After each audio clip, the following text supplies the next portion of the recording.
হ্যাঁ মা, হ্যাঁ ঠিক আছে। আমরা এখন মার্কেটে যাবো। চলো চলো চলো,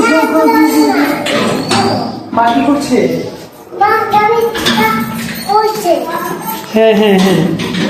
হ্যালো বন্ধুরা, আসসালামু আলাইকুম, welcome to my another blog. সবাইকে আজকের এই ব্লগে স্বাগতম। সবাই কেমন আছেন অবশ্যই জানাবেন। আর আমাদের ব্লগটি আজকে আমরা কি করব, শুক্রবারে এই বিষয় নিয়ে থাকছে। সম্পূর্ণ ব্লগটি দেখার জন্য সবাইকে আমন্ত্রণ জানাচ্ছি, এবং যদি আমাদের ভিডিওটি ভালো লাগে তাহলে ভিডিওটি সবাই লাইক, কমেন্ট এবং সাবস্ক্রাইব করে চ্যানেলটি পাশে থাকবেন।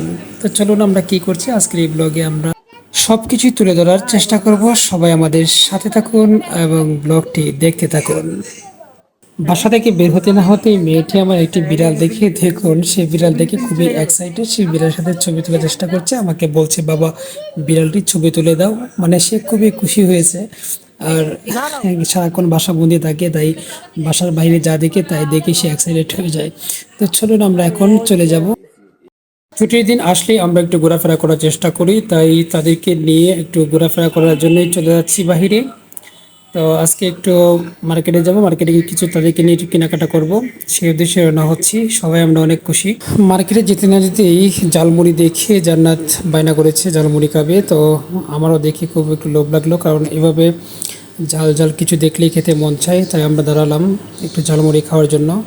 তো প্রথমে একটা নিয়ে ট্রাই করব, তারপর যদি ভালো লাগে তা মামাকে বলেছি যদি খেয়ে ভালো লাগে তারপর আপনার কাছ থেকে আরও নেব।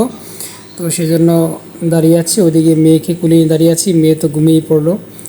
আর ম্যাক্সিমাম সময় যখন আমরা বাহিরে যাই তখন সে ঘুমিয়ে পড়ে, এটা খুবই খারাপ লাগে। তো দুজনে মিলে ঝালমুড়ি খাচ্ছিলাম। ওইদিকে আমার পক্ষে তো এক হাতে ঝালমুড়ি খাওয়া সম্ভব নয়, তাই জান্নাত আমাকে নিজেই খাইয়ে দিচ্ছিল আর সেও খাচ্ছিল।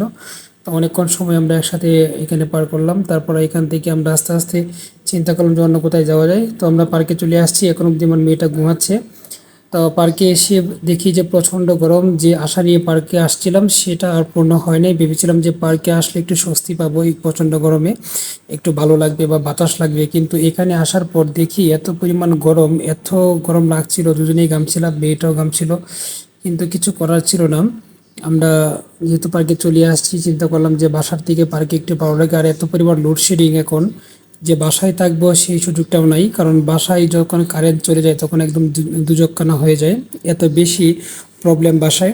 তাই চিন্তা করলাম যে খোলা আকাশের নিচে যতই গরম থাকে এখানেই বসে থাকি, ভালো লাগবে। তাই আমরা দীর্ঘ সময় ধরে এখানেই বসেছিলাম। ওইদিকে বাণিজ্য মেলা শুরু হবে কিছুদিনের মধ্যেই, ডেকোরেশন চলছে। তো বাণিজ্য মেলার কার্যক্রম শুরু হচ্ছে, আমরা বসে বসেগুলো দেখছিলাম। তো অনেকক্ষণ সময় ধরে আমরা এখানে বসেছিলাম। তো চিন্তা করছিলাম যে এবার বাণিজ্য মেলা যদি ভালো হয়, আগের মতো না হয়, তাহলে বসে বাণিজ্য মেলা অনেক কেনাকাটা করব। তো এইবারে শুক্রবারটা মানে প্রচণ্ড গরম দিয়ে কাটালাম। এত গরম থাকবে সেটা হয়তো আশা করিনি, প্রচণ্ড গরম ছিল। আর যেহেতু পার্কে গিয়েও মানে ওরকম একটা স্বস্তি পাইনি।